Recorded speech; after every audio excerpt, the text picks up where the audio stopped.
joining us for the best practices in investing in current workers, employer strategies at work session.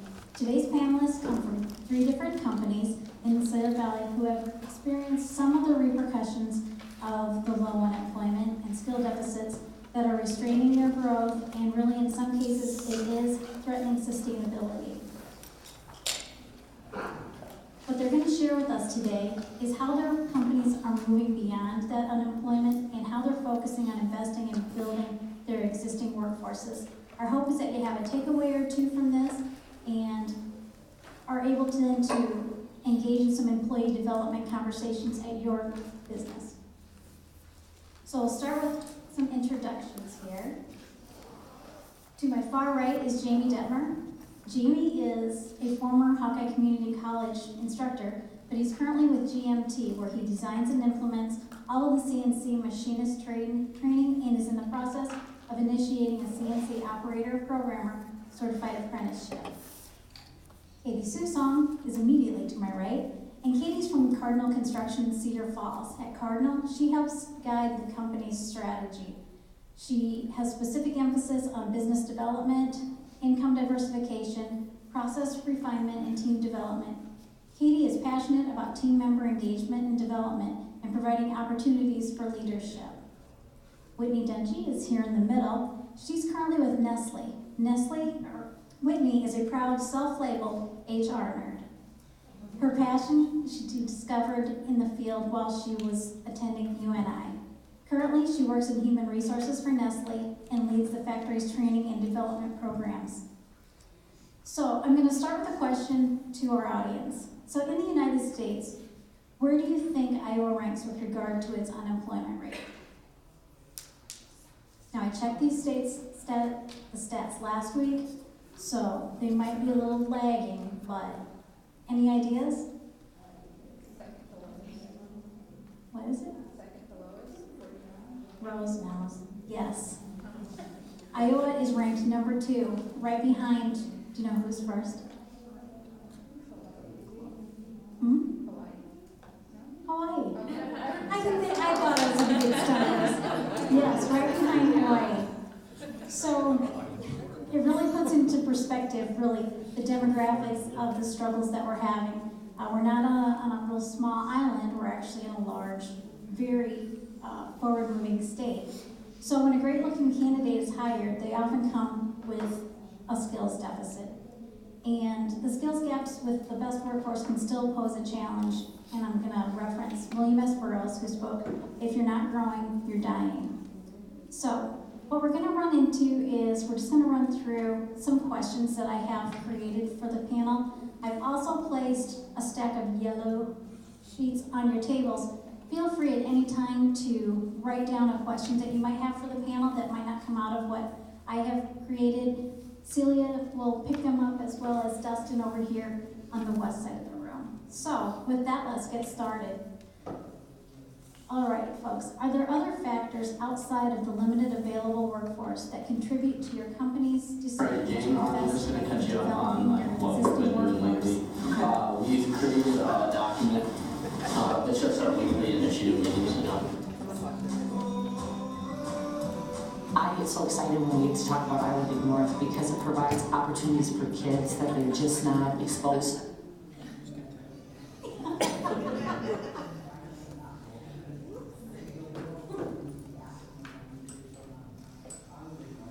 All right, I'm going to repeat that question. Are there other factors outside of the limited available workforce that contribute to your company's decision to invest in developing your existing workforce? Good morning, everybody. I would say at Cardinal, for us, beyond just the limited workforce, we've been really intentional for the last several years about creating an engaged culture, and I was appreciative of the gentleman that spoke just before us because they hit a lot on really what we're trying to do as a company as well. And so creating that engaged workforce. But I do. This is going to be fun. In doing that, we've seen greater productivity. We've seen people that in the past were afraid to speak up, that were afraid or didn't feel like their opinions mattered, coming to us and providing really good insight into making us a better company. And I think that across the board, that's been terrific for us. And I think that by providing the training, by allowing our members of our team the ability to help kind of select their training and identify what they want to improve upon as individuals, only contributes to that engagement.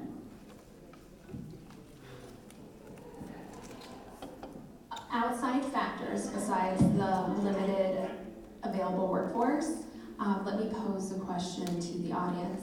Does anyone here, maybe you're required by either, hello? Give it a second, they're resetting the system back there. Well, maybe in the meantime, could everybody hear me?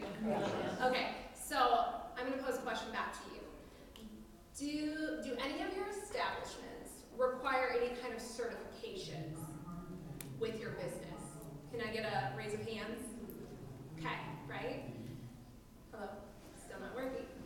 So, at Nestle, we have various certification bodies that we have to adhere to, such as ISO regulations, because our customers have asked us to become ISO certified. Also, there's another food manufacturer alliance called FSSC, and just in general, food manufacturers are held to a greater standard in terms of overall quality and safety requirements than maybe general manufacturers. So that is another factor in which why we have chosen to invest in training and development for our workforce. I'm not going to I think what I was told when I started was continuity with training. GMT has done a lot of training, partnered with Hawkeye in the past. You bring somebody in, they train, and they're contracted for a certain number of hours, but you don't have anybody there to follow up with it. And the position that I'm in is kind of unique because I don't really have any authority as far as the employees go. I set up training, I do the training, I follow through, I talk to the supervisors, talk to HR, but I'm in a very non-threatening position. I can go out, talk to them, work with them, help them out with whatever they're doing, but I can't tell them this is their last day, so it makes it very comfortable, I think, to deal with them. The next question I have is recognizing when there are cutbacks, whatever, at a company, typically the training budget is the first to be reduced. And also the other consideration is the cost of taking someone away from manufacturing, production, or whatever service they're providing for the business. How does your company communicate the value or the benefit of internal training? Sure. Well, to speak even further to Whitney's point, we in construction also have certain certifications. They like us to be safe on our job sites, and so that's kind of a critical component of what we do. More and more, we're actually seeing that they're requiring it within the specification on our job sites, that if you're going to go after a job, if you're going to bid on a project, you have to have either certain qualifications as a company or the individuals that are staffing that job need to have specific certifications. And so really for us to be able to serve our clients in the capacity that they need us to, we need to invest in those certification trainings. In addition to that, just on a different level, training is important to us from the standpoint of it better equips our employees to do their jobs. It allows them to be more productive, it allows them to have more confidence in the tasks that they're taking on. And so internally, that's really how we sell the value of training. So to dovetail off of what Katie said, I'm in complete agreement. Hello? Hello, hello. It's on.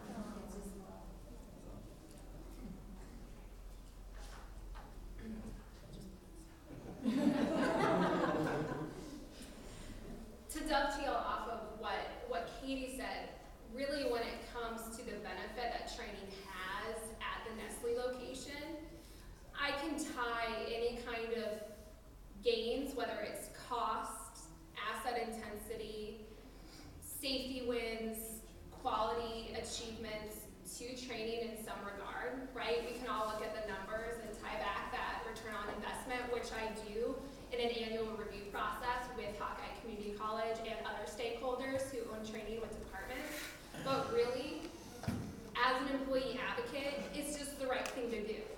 we need to be providing training to our employees so that they understand the aspects of their job and expectations to, let's say, operate a power industrial truck in the safest manner and the most effective way to be able to do their job to get that greater output on the back end.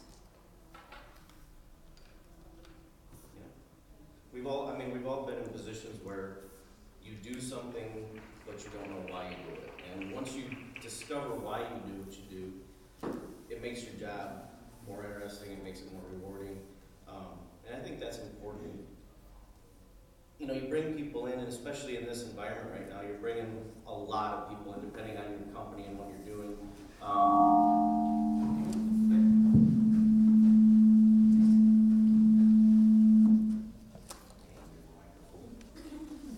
And you want to train them, you want to get them productive as fast as possible, but you also have to look at longevity of that position, you know, so it's important all the way through.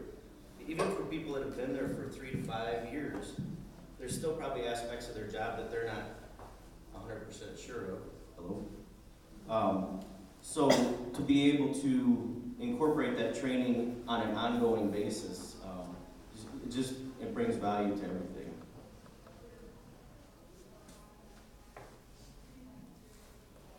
Can I follow up with a question on that? Yeah. Are you finding that you're having to bring people in with fewer skills and train them yourselves because of the unemployment rates? I mean, is that something that you wouldn't have expected to do?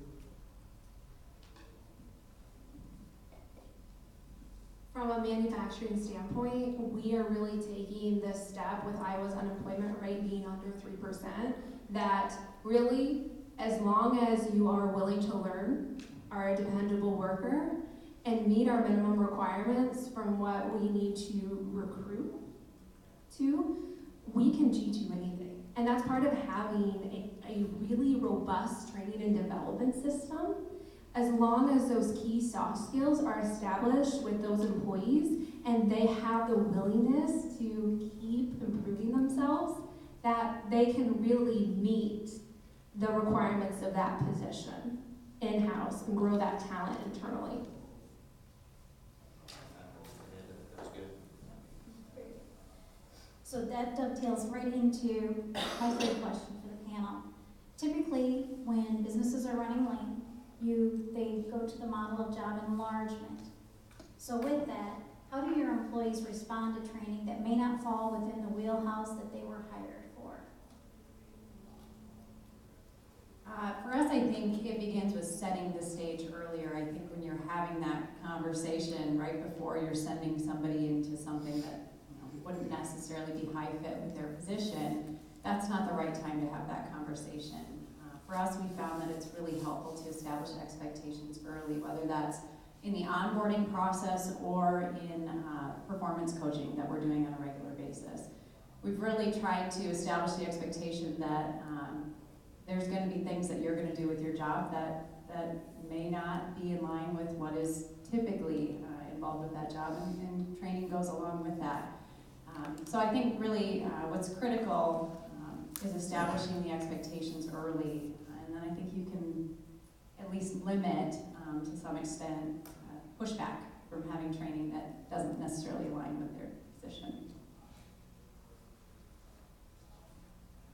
Nestle and Waverly, we are a union facility. Do we have any other union facilities present?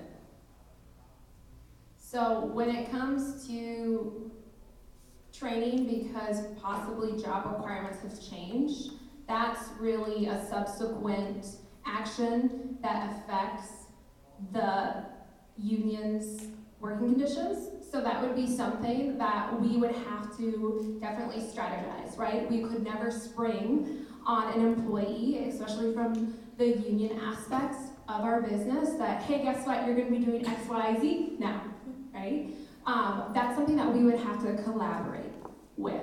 However, similar to what Katie had said, I make it a point in every single on-the-job training for a new employee or perhaps an employee internally who transfers to a different bid job, that we have a very frank conversation that their learning and their growth of their position will never change.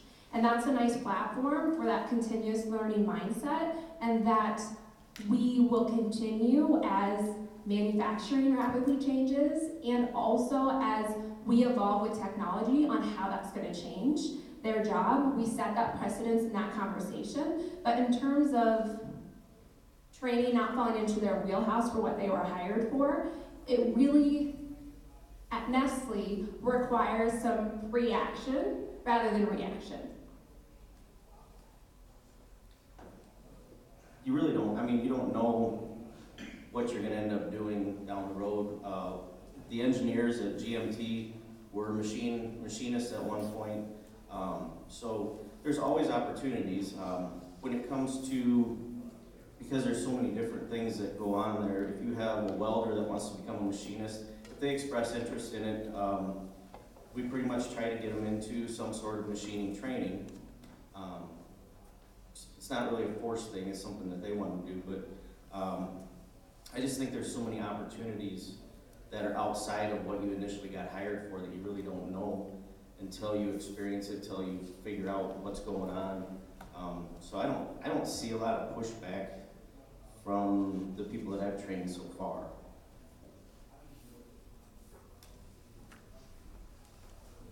Okay, the next question may precede the time frame with which these guys have assumed their current positions within their companies. But just thinking broadly, are there any types of training that you're providing for your employees now that they would not have been provided 5 to 10 years ago? Actually, at Cardinal, 5 to 10 years ago, we didn't really have a training program in place, and so a lot of training was done because we were dictated that we needed to have particular training. I would say in the last 5 years, computer skills training has been huge for us. We have a huge demand for it, which is good, because that's really the direction that our industry is going.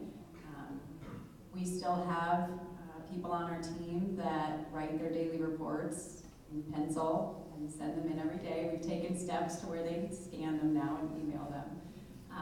But really, the direction that tech is going in construction is changing rapidly, and so we're trying to figure out what we need to do to keep pace with that. Additionally, workplace sensitivity training is one that we've had to take on as well. I guess in regards to the pushback, the last question, if there's one that we get a little pushback on, it's telling a bunch of contractors that they're gonna have to sit in a couple hours of training to learn to be more sensitive. But generally speaking, learning how to communicate respectfully, that's something that we train on now that was not something we did in the past. I have only been with Nestle for almost 3 years, so I can't speak to 5 to 10 years ago, but I definitely am going to say yes, because when we think about how much legislation has changed 10 years ago, when we think about how manufacturing in general has changed, as Butch Kelly talked about in the opening session, it's vastly different, and we're continuing to evolve as an industry. And so when it comes to what we've provided 5 years ago, 10 years ago versus today, the great thing about Nestle is we're a global company. So that's wonderful in some regards because we have access to so many resources and also some brilliant minds. So as of right now, on our training calendar at the Waverly Factory, we have 86 safety, health, and environmental topics that we have to hit on various frequencies, whether it's annual, biannual, every 3 years, and we have 42 quality topics. That doesn't even count all the other departments that support our manufacturing operations. That's just what Nestle has said we are required to execute as the Waverly Factory. So when we think about that, I could probably bet my paycheck that 10 years ago, it looked a lot different, and there probably wasn't access to a standardized template that provided us that information. But also a major just difference in training 10 years ago that I've seen since I've been with Nestle, even the past 3 years, is just the consistency that is offered. For example, taking our Power Industrial Truck or PIT training program. Before I got there, it was a very reactive approach where maybe employees who were required to operate a forklift, they would come to a supervisor and say, hey, my badge shut off, I can't even access my forklift. Now we're working with Hawkeye Community College to develop a more robust system to allow for that 3-year recertification or get in new employees to the training that they require as part of their job, and employees are buying in. They actually see the credibility, and it's wonderful to hear from employees and also the trainer, too, that we contract with Hawkeye, saying, wow, from when I started 3 years ago to today, I really see and feel the value of this particular training from the employees. I've only been with GMT since May. Looking back through their training information that I was given, I think the training is very similar to what it was years ago. I think the biggest thing right now is the speed at which you can deliver it.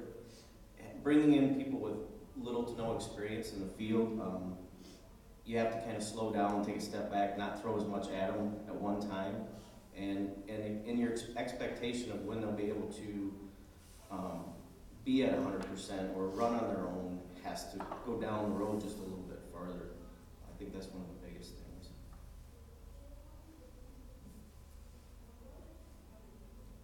Okay, in my history, one of the things I'm familiar with is the more I learn, the more I should be making, right? So, do you tie training to compensation? And if not, do you have pushback from your employees about why they have to participate in the training? We do not. We do not tie training to compensation. In fact, we don't tie performance broadly to compensation. What we have tried to do and what we're trying to instill in our employees is growth. And we would rather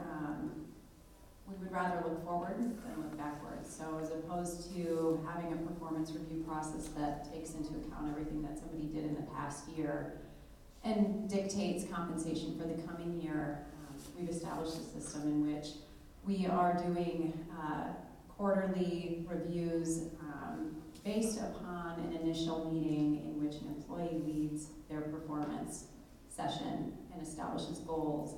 And then the coach that they have or their advisor really starts in a position to hold them accountable in the coming year.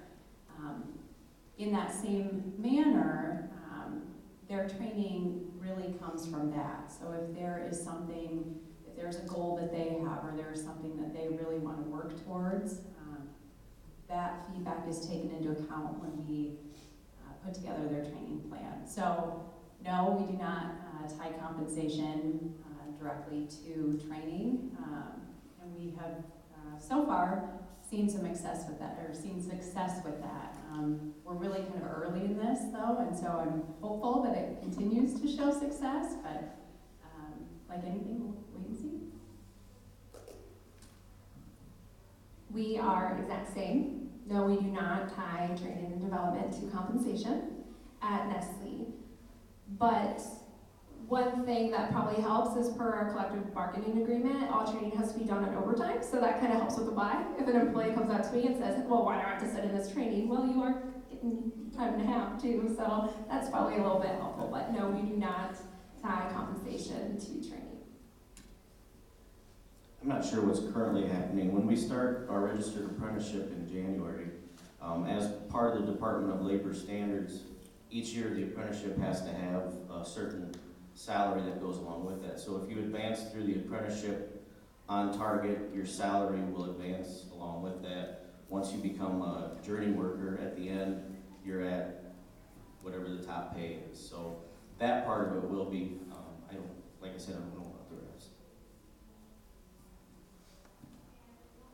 All right.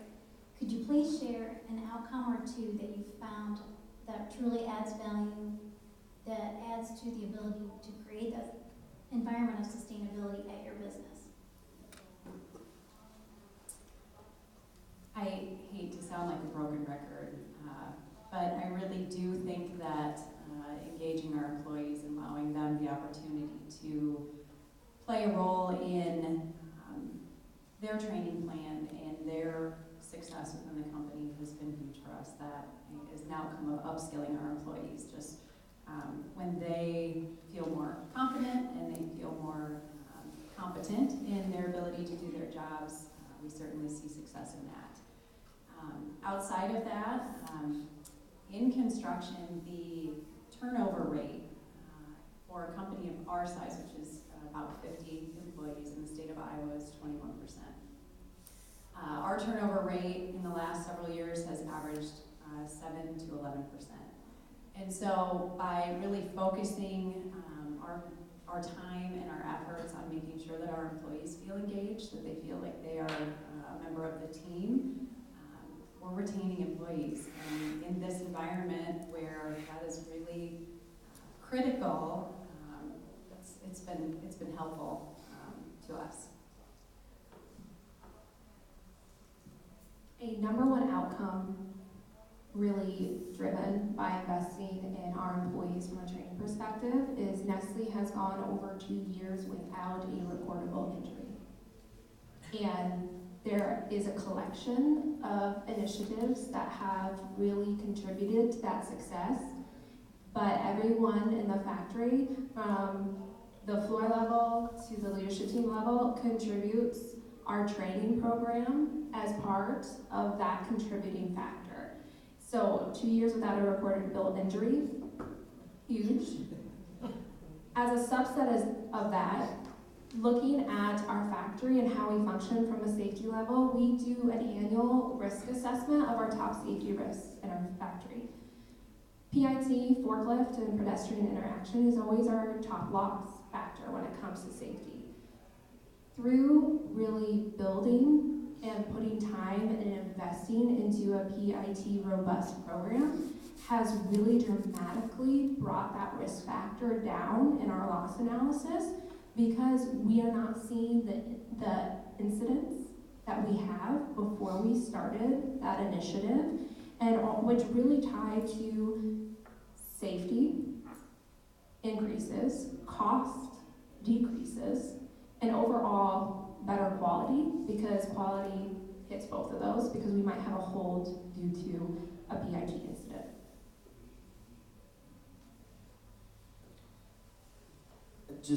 I think it's getting to know the people that are working out on the machines. I've done three classes since I've started, and I now have people from the first class. We call it basic training. It's a lot of current ratings, math, and basic knowledge of CNC machines. And so I have people from the very first class. Now as I walk around saying, I wrote down this list of things that you should consider adding into your curriculum into that class. These are things that I'm seeing on a daily basis that maybe would help get people up to speed a little bit faster. So I think it's neat that they're thinking about it. They're asking about next level training, when you're going to put together the advanced training class. So they're excited about it. I think it adds value to what they're doing. So I think the ones that really want to put in the effort for it, they can see what it does for them. So. Do you have any questions yet from the audience? What is your company's policy if your employees do not complete the required training in the time frame that you've established? So in terms of our compliance training, which we tie deadlines to, and we offer compliance trainings in 2 different ways. We have an Alchemy e-learning system where employees individually log on and complete e-learnings from a compliance standpoint. So that could be anywhere from the required PPE, bloodborne pathogens, etc. But then there are also some trainings that are required to be administered instructor-led, such as boom and scissors lift training, for example. In terms of our compliance training through our e-learning system, we launch those on a monthly basis. Always on the first of the year, they're available for employees to complete at midnight, and they have until the end of the month to get it done. If they do not get it done, they are subject to disciplinary action up to and including termination. I can tell you that when I first started at Nestle a little under 3 years ago, we had some growth to do. I was issuing discipline. I got every excuse in the book, technology, that was an issue, I wasn't here. Our rule of thumb is if you are in the factory equal to or greater than 50% of the month, you had adequate time to complete that training, barring any kind of protected leave, of course, right? So we have really established that system and kept that consistency around those expectations and the subsequent discipline if it doesn't get done. And I can say that there was only 1 month in 2018 where an employee didn't get their training done. They were subject to disciplinary action, and that employee said, completely my fault. And they had the accountability tied to it. And now it's really interesting to see that culture change where employees are reminding each other from a peer-to-peer level, and it's not just supervisors hounding them. So that's how we go about instilling the importance and really ensuring engagement with the process. It's really just making sure that you have a really tight-knit system to help support and also sharing those expectations. What I'm teaching really isn't required, so can't really speak to that part of it, but I have brought back people that have taken one of the courses, maybe not got the outcome that they wanted, invite them back for another one. There's a test at the end of it, and there's a certain score that they have to achieve. If they don't achieve that, again, they can come back, relearn, retake the test. So. Another question? I apologize if I missed it, but do you provide time during their days for your employees to complete those trainings? Yes, we do. So any kind of instructor-led trainings, we schedule an overtime for employees. If an employee is gone, we follow up until that employee gets the correct training that they need, especially if it's from a compliance standpoint. In terms of our e-learning system for training, what we do is we say, okay, we never launched more than an hour worth of training collectively. So maybe every single, we have 5 trainings this month, and each one's 10 minutes for each subject.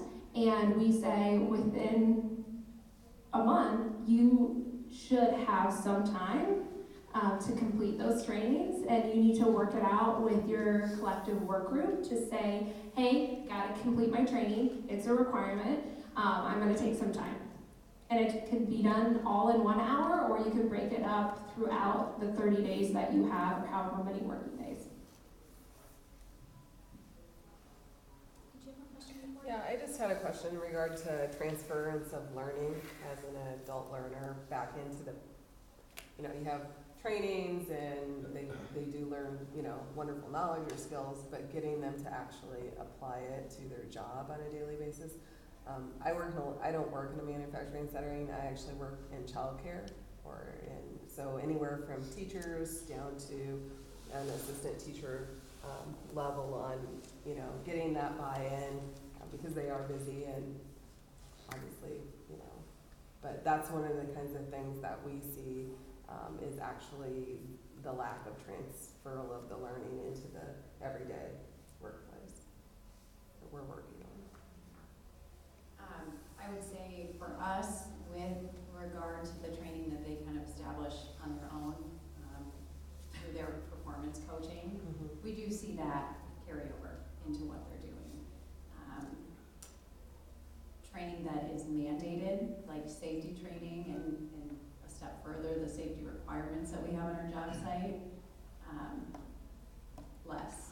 So, and I think that's an ongoing challenge, and I think the key to it, at least in our industry, is first accountability, making sure that everybody understands what the expectations are and creating an environment where people feel like they have the right, they've got the freedom to speak up if somebody's not following, I guess, the safety training that they've had in place. But then also, as much as I hate to say, there's a place for discipline and utilizing that when necessary to make sure, because for us, safety is critical. And if we don't follow through on the safety training, if we don't hold them accountable to what they've learned, it's the risk of sounding dramatic, life or death. People can get hurt. And so it's the establishing the accountability, not only within the person, but amongst the team, and then also utilizing that discipline when it needs to be used. I completely agree with Katie from the compliance aspect. From more of a technical skill set, when we look at on-the-job training with employees, how we gauge that transfer of knowledge, because there are a lot of barriers that can come up with that, right? Because we're all people. We might have a bad day. There might be a personality clash with the trainee and trainer, right? There might be just maybe a learning barrier. Maybe someone can't read as well. Maybe someone's not a good listener. But also, when we think about our modes of learning, we have visual learners, we have audio learners, we have kinesthetic learners, learn by doing. When we look at that, how Nestle tries their best to counteract any kind of barriers with transferable knowledge is we have verification steps in our on-the-job training process for each position. And we have checkpoints that include, all right, did your trainer tell you how to do it? Did they show you how to do it? And then did you do it yourself? And that trainer can then sign off that, yes, they went through all those steps, and I can prove, I validate their competency. But then to take it a step further, right, when we think about, yeah, this task is required in my job, but it's maybe a non-routine task I don't see all that often. We have a lot of those at Nestle. When we look at that, standards are huge. Controlled documents that really detail processes so employees can look back and have access to those resources to really ensure that, hey, I know you didn't see this for like 3 months, but guess what? There is a nice, neat document ready for you at any point in time that you can pull out of our document control system that can help provide you the clarity that you need around that particular learning point of your job. I have one follow-up to that. So I agree with everything that's been said as far as like compliance or safety. I know sometimes the struggle is on more like a cultural change training. So I don't know if that's any issues that you guys have. Well, I think, or if it's more along the compliance and. Ours isn't necessarily even compliant. Well, obviously there's some Yeah. pieces of compliance, but they're bigger Yeah. topics of, I mean, it could be how are they teaching children on a certain topic. So sometimes it's not as narrow, you know, it's how do you teach science and social studies, and then trying to break it down, you know, based on different age levels and so forth like that for us, so. So I don't have, I mean. But cultural could be Yeah, I mean, an element. manufacturing environment, so not totally relatable, but I think in every business there's gonna be, it's a lot harder to measure that, right? So it's on the interactions, and I think everybody these days, there's changes in, you know, what's respectful and what's, you know, we do civility in the workplace and crucial conversations and those types of training. I think the accountability plays in though from leadership down. I mean, everybody has to be on board. And the buy-in, I think Yeah. that's big, you know, how to hook them to get it to, that it is part of your daily responsibility as a professional. And what's to grow working, what's those not skills, is yeah. always something, yeah. So I think there's a whole nother bucket of training that's really hard to measure, and it's gaining the feedback from those that are buying, hey, what's working, what's not, and trying to find your key players to touch base with. Because it's not as easy to pull the data to say what's working and what's not. I don't know if anybody else does that. I think you hit the nail on the head though. It's having those people in your organization that you trust and you can depend upon to get real, honest feedback. I mean, when I started at Cardinal 6 years ago, it was an entirely different company. And so we've seen a lot of change, and we've really strived to make cultural change. And I can tell you right now that changing your company's culture is like changing or trying to steer a really big ship. It doesn't happen quickly. It happens over a lot of years. It happens through a lot of different actions. It happens through trying things that really don't work, and recognizing that and making adjustments. And so ultimately, yeah, when it comes down to it, it's having those key people at different points in your organization to be able to say, hey, is this working? Are we doing this well? What do you think? And being able to depend on that feedback. And then making the change. You know, I think the worst thing organizations can do is ask their employees for feedback or ask for insight and then not listen to them. And so I think that's the other that. make that change, right? Yeah. And being okay when something doesn't work, right? I mean, making sure that now in teaching, you might not have that option, but making sure that you have time to give it, see what works and doesn't and adjust. I've learned that training's a beast. And oftentimes in an organization, people don't want to own training. It's kind of like, oh, it's over in human resources, or safety owns part of their training, and quality owns part of their training. And you really, in order to have a successful training program, you gotta spend the time to build it and to maintain it. Like you're speaking to, exactly, is you gotta have those after action reviews, you gotta have those follow-ups.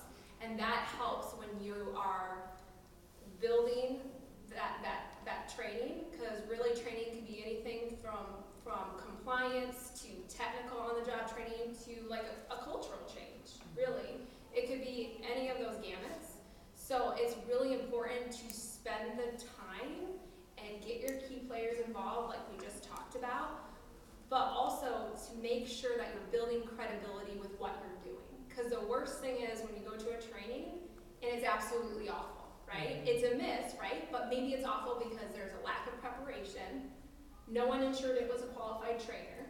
No one ensured that the learning points actually associated with what you wanted to get out of it. And it takes time to be that prepared to get a well-developed product. I would say too, the other part of it is making sure that there's consistency as far as how the training is interpreted.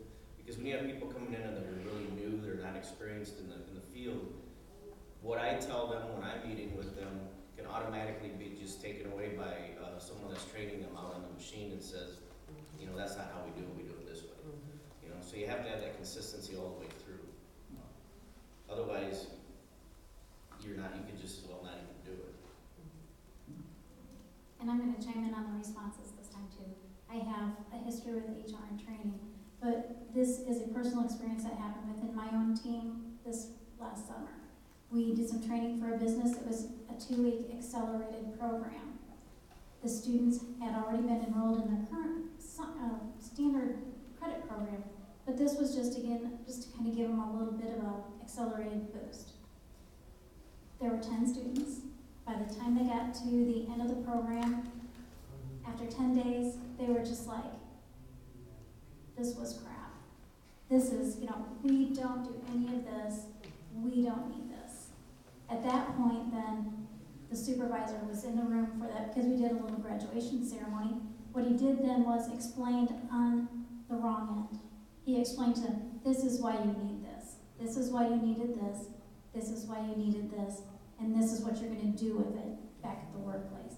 So I think having that piece on the front end, and then to go follow with Whitney's sense of accountability and follow through and consistency that you've heard, will probably benefit hugely.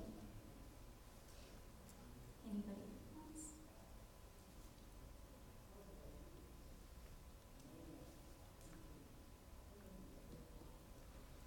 Do you guys have anything else to share? I'll ask Katie. So, one thing I'm curious about is individuals setting their own development plans. How does that work? Do you have a software format? How do they know where they're going to go, or what sort of development do you require of them? So what we've done to kind of set the stage is we have established a list of questions that are self-reflective to identify what their goals are in the short term and in the long term, to understand what it is that they enjoy about their job and some of the things that they don't. And so they're really broad questions designed to kind of get them thinking, and then to help our advisors or our coaches are then also taught kind of the questions they need to ask to dig in to help them really create a plan for their goal setting.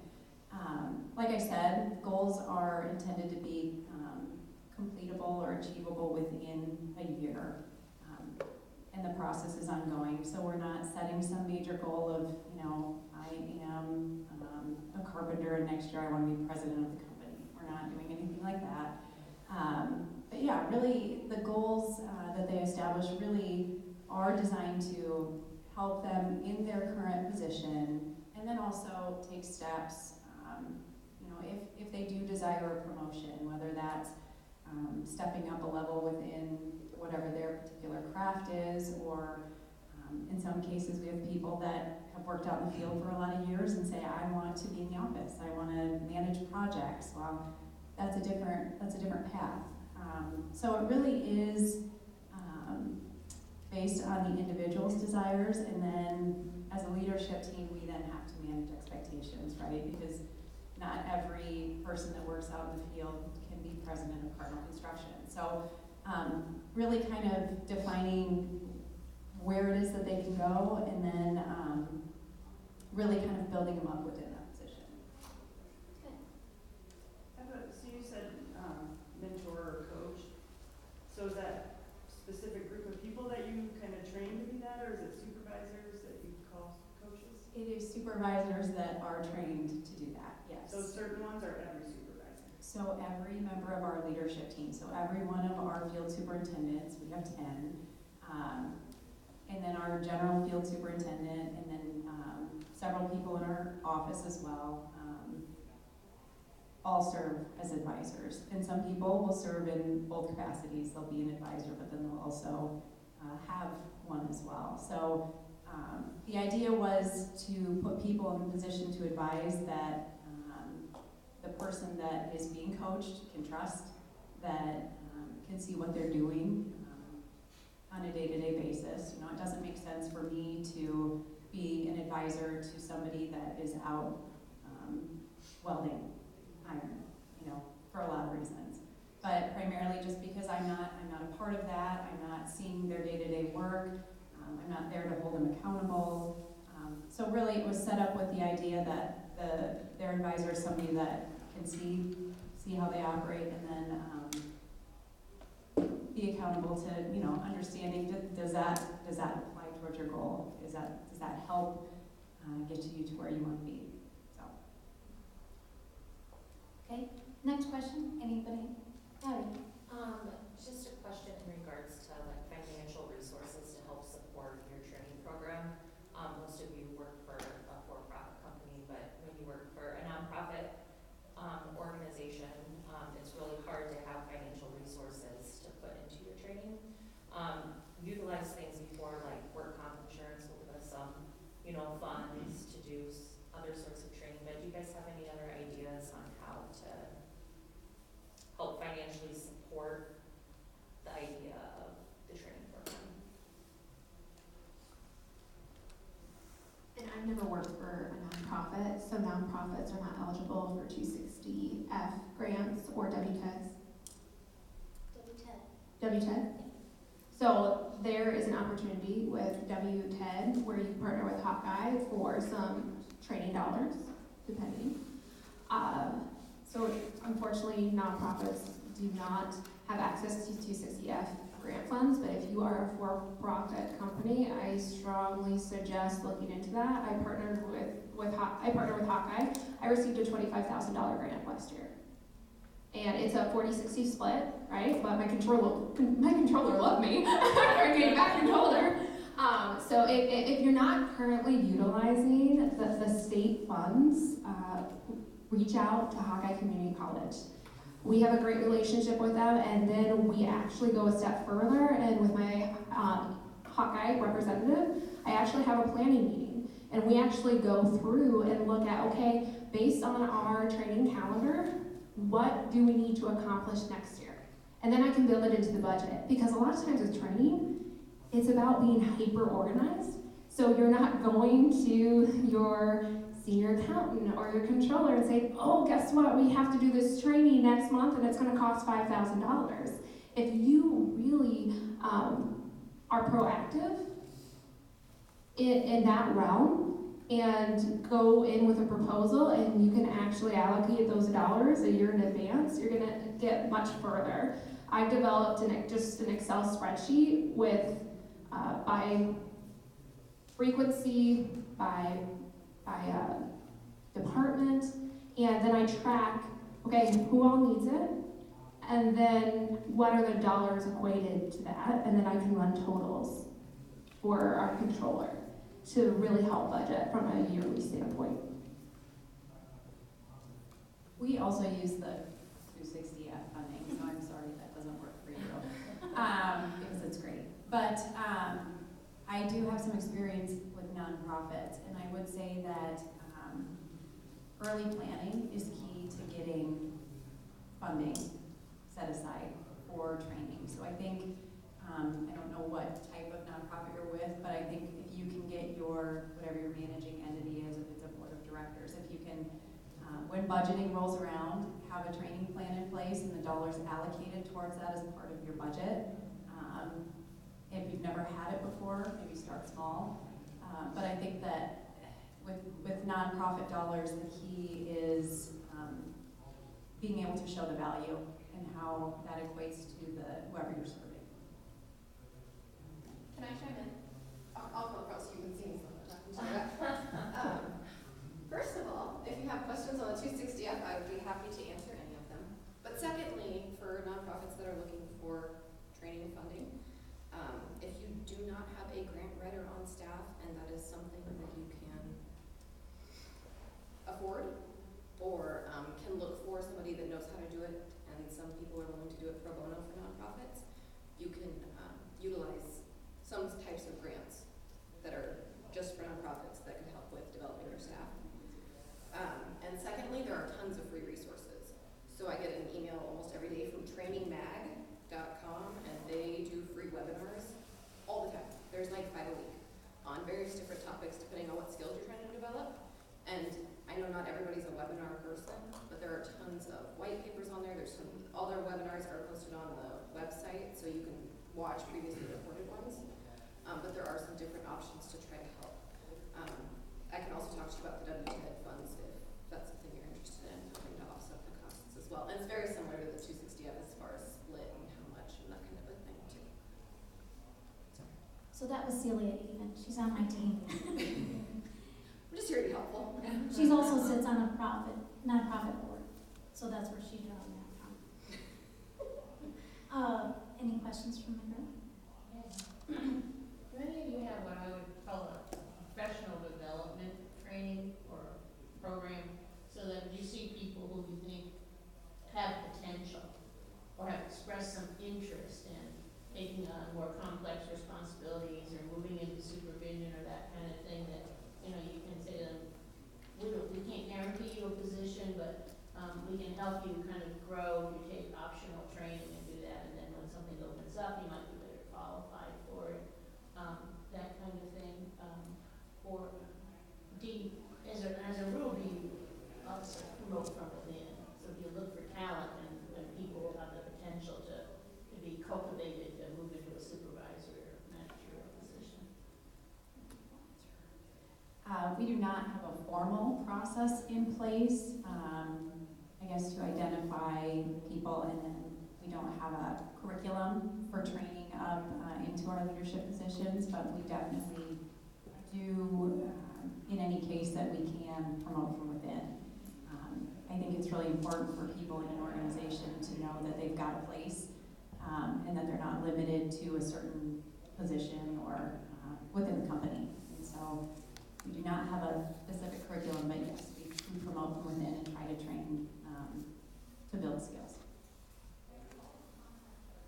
We use a tool called the Job Success Profile, and it really extracts aspects from a job description.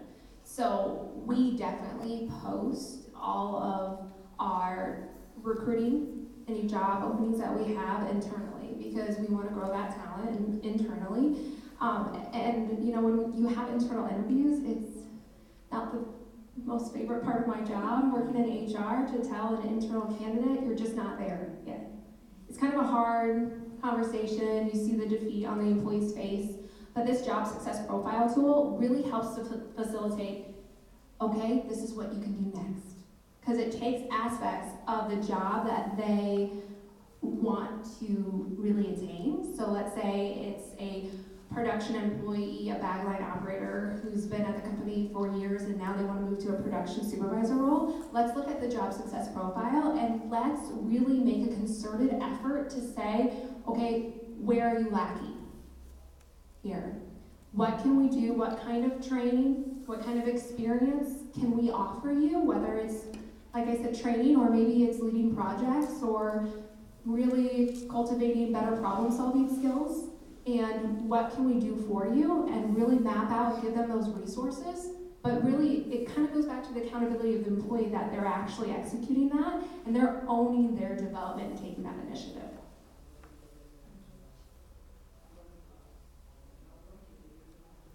Apprenticeships is a very hot buzzword lately. I'm sure you've heard it. You may have had visitors from IWD in to talk about it.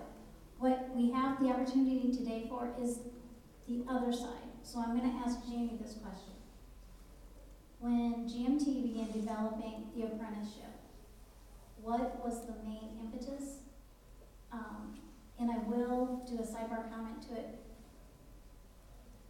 The program that is going to be held at GMT is also going to be a credited program. So the employees of GMT that are going through Jamie's instruction will actually be receiving college degree and at the end of it. So to me, that is it's a double plus for. So Jamie, you want to talk a little bit about that apprenticeship? Sure. When I started looking at the apprenticeship, the apprenticeship has two components. It has hours of on-the-job learning, and then it has classroom time. Well, there's several ways you can set that up. There's online learning through a couple different, through NIMS, and I can't think of the other one. And I looked at their modules,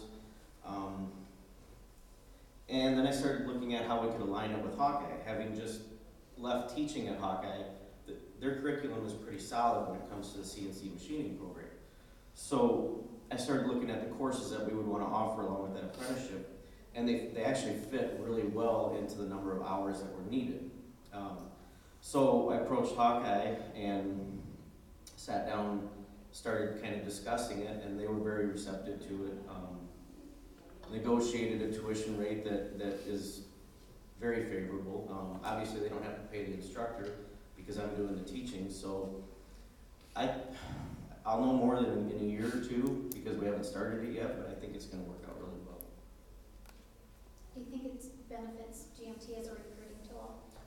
I Jamie, do. You can help. Yeah, I do. I think, I know it's brought up all the time. When I see new people, that's one of the questions. How soon is it going to start? You know, when can I get into it? How can I apply? So there's a lot of interest. I'm just hoping I can make it all work. I think as far as GMT's benefit, you have the experience. Hopefully, it brings people in and they stay longer for one thing. But not only that, they can see the value of the training. They can see the value of the education. It's 34. I think it'll be 34 credits from Hawkeye that they'll get after the program's done. It'll get them the first semester certificate and about 75% of the second semester certificate. So my thought was a lot of the new employees go to an off shift. If they want to continue their education at Hawkeye on their own, take a class or two here or there, they've got a good start. So it gets them closer to a degree.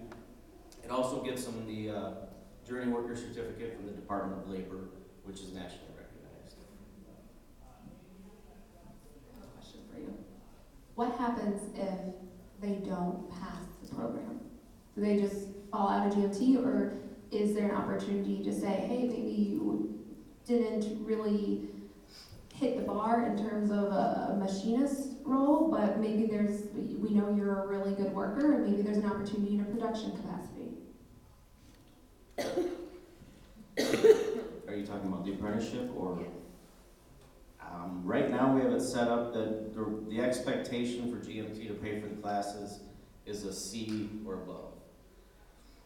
Whether it'll continue that way, you know, I'll know more in years to come, but I think just from what I've experienced so far, it's not really a harsh environment when it comes to courses. If you don't make it the first time, there's opportunities to come back and try it again.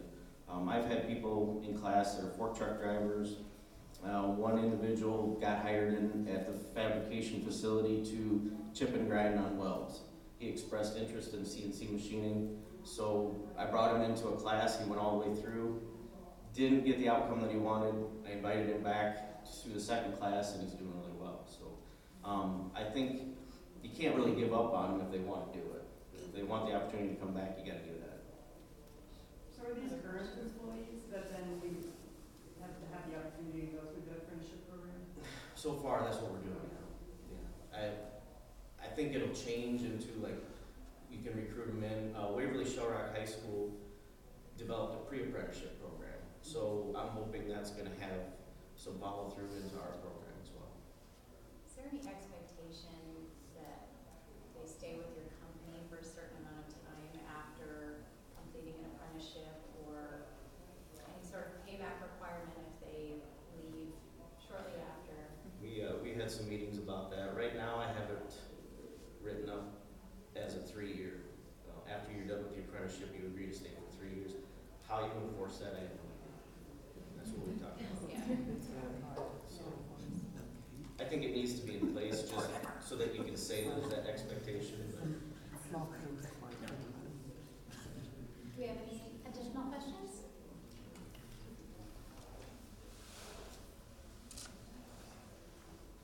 How much? 10 minutes? Oh, we're getting down to the end anyway. Any final starting words that you guys want to share? Maybe we could have some of the people in the room share their perspective.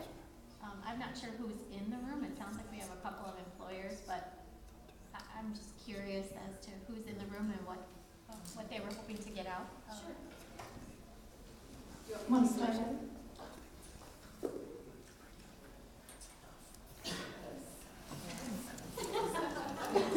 Doesn't have to be everybody. Welcome to the panel. I will speak a little bit to a succession planning program that I had at a previous employer, Waverly Health Center, since you had talked about that. That program, we identified emerging leaders in the organization, so anyone that you would see potential in, and they actually went through a formal emerging leaders program where they learned more about their skills as an informal leader, and then we paired them with a partner in management, and they would meet monthly to talk about different goals that they had and things like that. It's risky because, you know, people talk about, well, you're just gonna develop them and they're gonna leave in a small organization, but I think there's a quote or something, if you don't develop them and they stay, you're gonna end up worse. So having the resources to put into your potentials, I think, is great, especially in a small organization. It's hard when there's not, you know, a lot of opportunities for people to move up, so.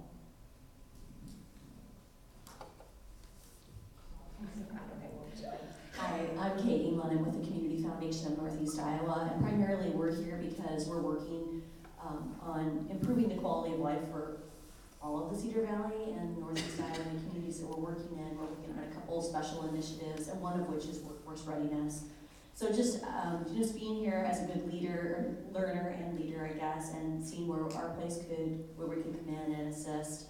And I think it's just really encouraging to think about the organizations, employers, the nonprofits that are working together in a collaborative way throughout a lot of different initiatives. And I think to your point, I would just add that, you know, improving quality for all, even if they do leave your employer and they go to your employer, still as a community, we've improved that baseline of employment opportunities and workforce quality. So I think it's all good. So, and I would encourage people to think about capacity grants with Community Foundation and other funders in the community. Certainly looking at growing capacity within our nonprofits is important to us, and we fund a lot of capacity building within organizations, including training. So go out on our website and look at those application times. So thank you. So my name is Whitney Johnson. I'm the marketing manager at Local Ford and Hudson, and as some of you may know, if you work in a small organization, you wear many hats, and one of my other hats is hiring along with it. good or bad, whatever that may be. And one of the things that we're struggling with is that we've been very fortunate that we don't have a big turnover rate. We've had people at the organization since like 1975, which blows my mind, but we've been very fortunate that we haven't had the turnover, but people are going to retire soon. And so now we're struggling with getting the qualified technicians in replacing them, because that's a very hard thing to do. And then also the sales side of it too. And then with that, as we have grown and evolved, the thing that we're struggling with too is change. When you have people who have been there since 1975, they have seen it all, right? So for me to walk in and be like, hi, I've been here 3 years and I'm gonna do this better than you do, you know, that doesn't work. So how do we evolve and change with that kind of mentality? So, yeah. Hi everyone, I'm Jamie Kramer. I'm the HR manager for GMT. I work with Jamie, and he's been amazing with developing the apprenticeship program because we can't find machinists, and so we gotta get creative and we gotta make our own. And you know, I think one of those spreadsheets we kicked out the other day was about 62% of our workforce right now has been there less than 5 years. So that's huge. These guys don't have the experience that some of our senior staff have, and you just gotta get creative and figure out how to develop those guys, because the experience that they don't have creates problems. And when you have machine crashes and when you have just tons of scrap parts, I mean, it costs a lot of money to fix that stuff. So having Jamie being able to go out on the floor and work with these guys has just been a huge benefit to us. I'm Rose Cepeda. I'm the Director of Human Resources at TDS Automation and Dorford Company. And we have had a registered apprenticeship program in Tool and Die since 2007. We currently have 4 active participants in that as well. And although we've had it since 2007, there were several years in which we didn't really utilize it. Business was slow, and so in those times it's a little more difficult to focus on training. And even though within the next year, I mean, we could possibly have another 5 retirees within the manufacturing department. During those difficult times, it's difficult to focus on those things. So really bringing more awareness to the organization in regards to training, and kind of taking advantage of those last few years that some individuals may have to pass on that knowledge to the newcomers into the industry. I'm Bill Werder from the City of Waverly Economic Development, and I was just really excited about the Creative Apprenticeship thing that was rolled out last week, and it was cool to see 130 kids and parents show up there. And I think that's really the answer to some of our problems in Iowa is getting them excited at the school level. Brian, we have 1 minute left. Pressure. You want to take it? Count it, Brian. I'm Brian Schoen with the InterCog office, which is the Iowa Northern Regional Council of Government. So I'm also working in the public sector, so a little different angle than maybe the business. Obviously, we have issues maintaining employees, and some of these things are really important. One of the things that we're looking at is maybe switching from a performance-based evaluation system to a growth-based evaluation system. And so that was very interesting to hear about, again, trying to get people to buy into their job and their own development, and rather than measuring them each year and saying, well, you've exceeded expectations. And we do tie compensation then, or the increase in compensation, to performance. And so we're looking at maybe making an adjustment in the public sector. But one of the things that our office does is we work with some 61 local governments. So and many of them are economic developers, and so we're working with them to try and bring in employees and jobs, and we work with leads and those kinds of things. And it's just a matter of trying to figure out with the unemployment where we're going to get the employees. And so again, we've got a little different angle, but some of the same issues, I think, in the end. Well, I thank everyone for coming today. I hope everybody has at least one takeaway, hopefully more, and we will be here all day. So if you have questions for Katie, Whitney, or Jamie, feel free to stop us and